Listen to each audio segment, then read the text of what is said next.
Okay, today I'm going to talk about Aquinas, Thomas Aquinas, his argument for God. Aquinas had what's called the five ways, the quinqui vii in Latin, the five ways. So he offered five proofs for the existence of God. I'm going to talk about the second of the five proofs, the argument from efficient cause. An efficient cause, A is an efficient cause for B if A caused B to exist. So that's what an efficient cause is.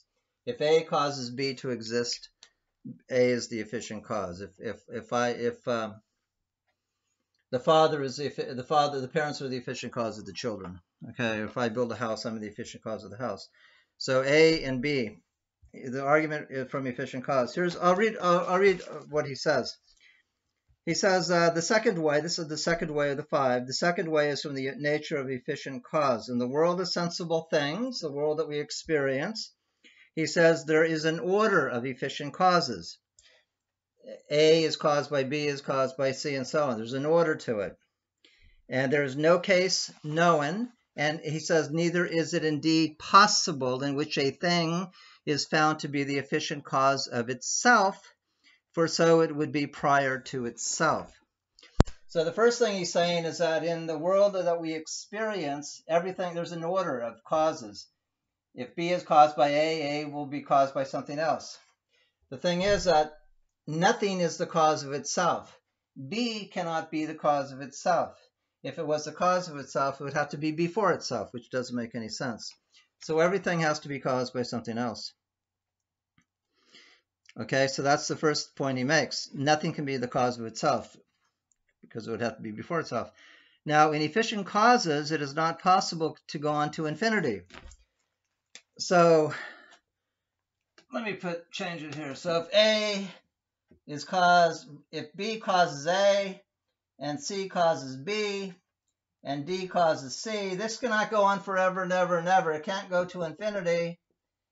Because if it went to infinity, there would be no first cause, right? So you cannot have an infinite regress.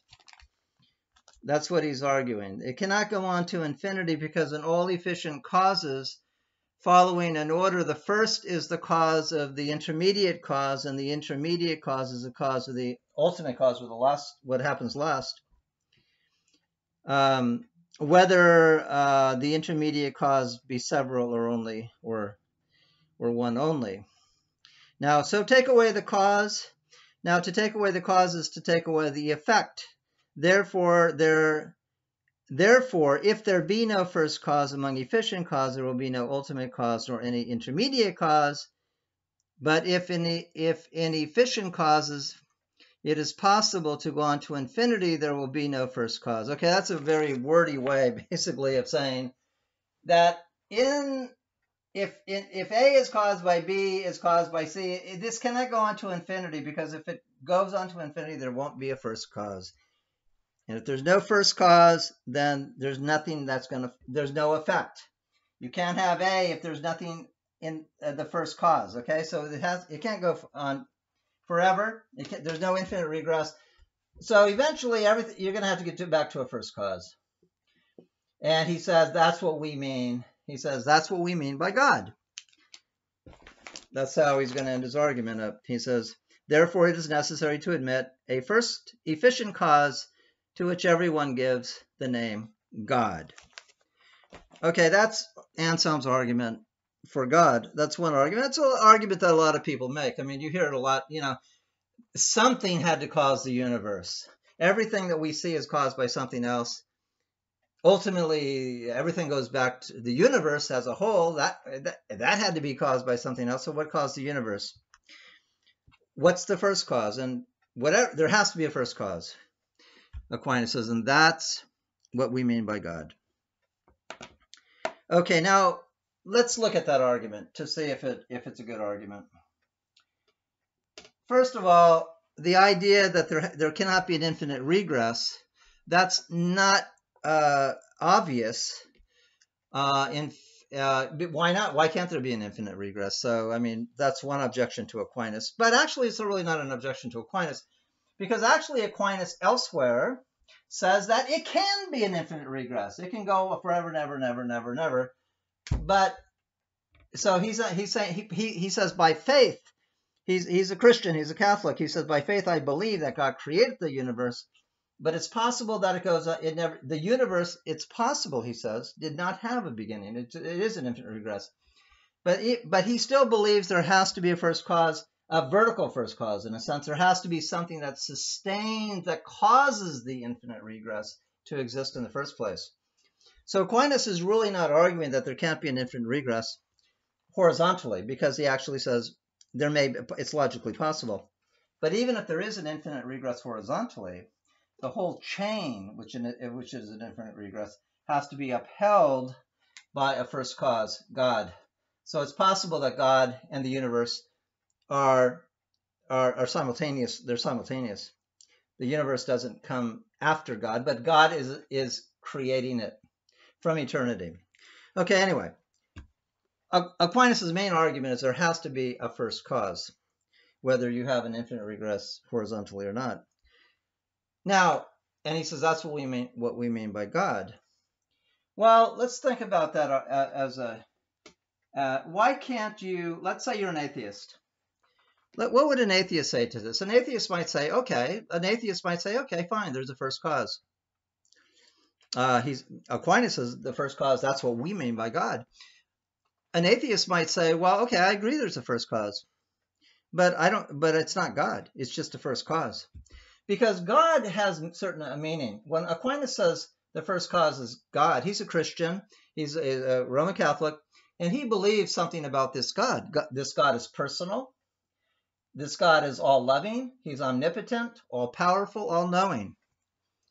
That's what Aquinas means by God. He says that's what we call God. But if you're an atheist, you might say, I agree that there's a first cause. But it's maybe just, as a lot of physicists nowadays, a lot of modern physicists, probably most of them say that, yeah, okay, fine, call it whatever you want to call it. There's, if you want to go back to a first cause, just call it this vacuum of quantum fluctuations. Okay, that's eternal. Just as empty nothingness with quantum fluctuations, and from that we get the universe. But Aquinas would not go with that, because Aquinas says the first cause is what he says that's what we mean by God, and what he means by God is an all-loving, omniscient, omnipotent being. So even if you grant that Aquinas is correct in saying there must be a first cause, it doesn't mean that that first cause is what Christians or Jews or Muslims mean by God. It might just be this empty vacuum of quantum fluctuations, or whatever else it could be. I mean, it could be this, this computer. This computer could be eternal. Whatever. Who knows what's out there? But it doesn't have to be the God that Christians and Jews and Muslims believe in. Another thing is that let's think about the idea. Let's look at the first cause argument. If everything has to have a cause, so if A is caused by B, it's caused by C, ultimately everything in the universe we experience, modern science says it all actually does have a first cause. It goes back to the Big Bang, say like 13.7 billion years ago. So modern science does say the universe did have a first cause. Okay, in that sense, Aquinas got that right. Because up until the 20th century, actually, most philosophers believed that our universe had no first cause. Aristotle believed it was eternal. And in fact, most scientists up till very recently thought it was eternal. Einstein always thought the universe was eternal. He thought the universe was eternal. When he heard about the Big Bang, he was shocked. I mean, he didn't like it. He thought it was repugnant. It was ugly. He didn't like the idea of a universe that starts from nothing and expands. He liked an eternal, timeless, static universe. It turns out that the universe we live in does have a beginning at the Big Bang, 13.7 billion years ago. Okay, so you might say, okay, Aquinas he got that right. Aquinas got that right. Christianity got it right. Aristotle and science got it wrong. The Bible says in the beginning, God created the heavens and the earth. So you have a beginning. The universe has a beginning. Again, this is still very controversial because now physicists talk about infinite universes. So even though our universe has a beginning, it might be that our universe is just a part of a multiverse which did not have a beginning. And if that's the case, then ultimately there really is no beginning. But let's just assume for a second that our universe did have a beginning. Then the question becomes, well, why can't you just stop at why does our universe have to have a beginning at all? Why can't we just take the whole thing as just that's how it is? As Bertrand Russell says, it's just a brute fact. Why does our universe have to have a beginning? Carl Sagan wrote a book called Cosmos, and they made a BBC or PBS, whatever, film of it. And the first sentence of Sagan's book is, the cosmos is all that is, or ever was, or ever will be. The cosmos is all that is, or ever was, or ever will be. Now, that's not a scientific statement. It's a statement of faith on Sagan's part. He's a scientist. You would think he'd at least say, this is my confession of faith. But he doesn't. He just says the cosmos. Now, how does he know that? I mean, come on. He doesn't know that at all. It's just his confession of faith. So some people say that all in the cosmos, whether it's just our universe or, say, the multiverse, is all that is or ever was or ever will be. Why does that have to have a beginning? Why did you have to say, well, that has to have a beginning? And that would be God. The problem with that, if the cosmos as a whole, as a totality, has to have a beginning, and you're not happy with stopping there, you have to go further to this ultimate cause, and you say, well, that ultimate cause is God.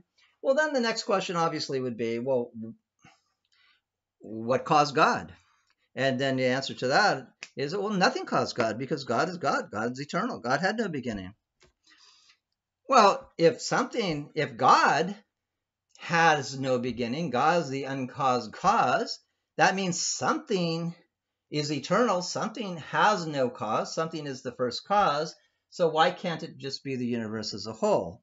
In fact, that's what Spinoza did believe, that God and the totality of things, God and the universe, are the same. So the main problem with Aquinas' argument, at least from my perspective, is that it assumes that everything had a beginning. There had to be a first beginning. And you can't just stop with the totality of what is, the totality of the universe, or the totality of the multiverse. That has to have a cause. But then the logical question would be, well, if that has to have a cause, then why doesn't the cause of that cause, God, also have to have a cause? And if God doesn't have to have a cause, then why does the cosmos or the universe have to have a cause? That is, to me, a major criticism of the argument. I myself personally do believe that God is the cause of the universe, but I think it's obvious that that's a belief I have. It's not something I can prove. It's a belief I have because the main thing, there has to be something in the beginning. Now, it's either God, the God that is talked about.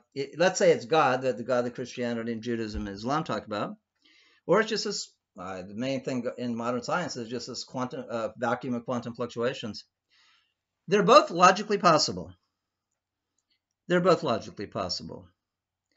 I don't see any way you can prove that one is right and the other's wrong. I think ultimately it comes back to a matter of what you believe. I don't think there is a proof. Aquinas, even when it came to the infinite regress, says, logically it's possible that the universe is an infinite regress. He didn't believe it was, but logically it's possible. Aquinas says there has to be a first cause, and he says that's what we call God. Well, that's a confession of faith on Aquinas' part. That's what we call God. Well, maybe that's what modern quantum physicists call that's what maybe modern quantum physicists call it a vacuum with quantum fluctuations. Or maybe Spinoza's right that God and the universe are one. They're the same. So anyway, Aquinas' argument, that's his argument, there has to be a first cause.